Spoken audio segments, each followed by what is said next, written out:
This is the NOKIA X30 I have in front of me, and today we would like to demonstrate that you can check how much internal storage you have on this device.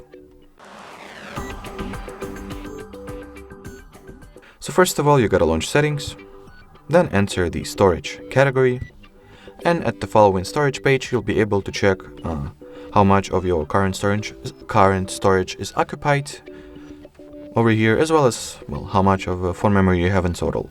So in my case, 22 gigabytes are in use out of general 256, and at the second part of the page, or the lower one, you'll be also able to check the breakdown on how many gigabytes or how much memory each category of things occupy. So system, apps, documents, videos, images, trash, games, audio. Alrighty, so that will be it. Thanks for watching, and bye bye.